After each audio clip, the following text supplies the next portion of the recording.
So hello mga madam, ngayong araw ay samahan niyo akong mag-unboxing ng smartwatch. Bali nga pala mga madam na itong smartwatch na ito ay KD9 Pro smartwatch na pwede sa inyong mga Android phone at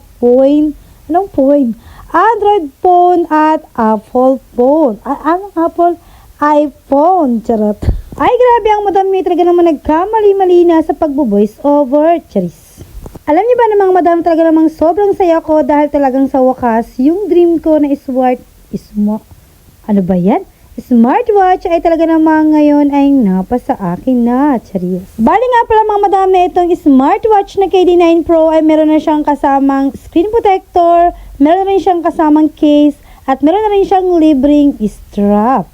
At meron na rin nga pala siyang kasama na charger. O diba mga madam, talaga namang itong KD9 Pro na smartwatch ay talaga namang complete package na. Bali ito nga pala ang KD9 Pro smartwatch mga madam ay meron kang download na app para nga mag-connect sa iyong cellphone. Bali nga pala mga madam na itong KD9 Pro smartwatch tulad ng sinabi ko kanina ay pwede sa Android phone at iOS. Kaya naman kahit ang inyong cellphone ay iPhone ay talaga namang pwede yan dahil tulad ko ang cellphone ko ay iPhone. So ito na nga mga madam, tara samahan nyo akong silipin o samahan nyo akong buksan itong aking smartwatch.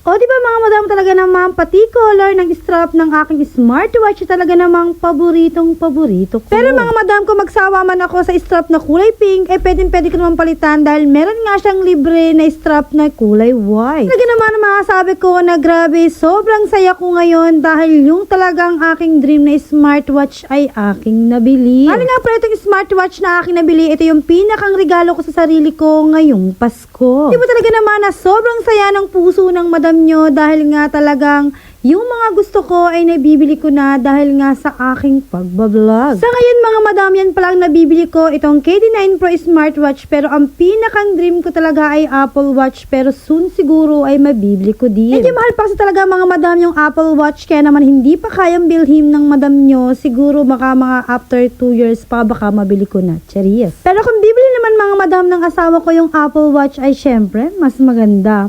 Beke naman, charis. Nga pala mga madami itong smartwatch na akin nabili ay nung nakaraan ko pa in-unboxing before Christmas at ngayon nga masasabi ko na grabe ang tagal ng battery niya. Sasabi ko mga madam na sulit ang aking pagkabili dahil grabe ang ganda talaga ng KD9 Pro smartwatch. So mga gusto bumili, magagay po ako ng link sa comment section. So yun lang, salamat, bye!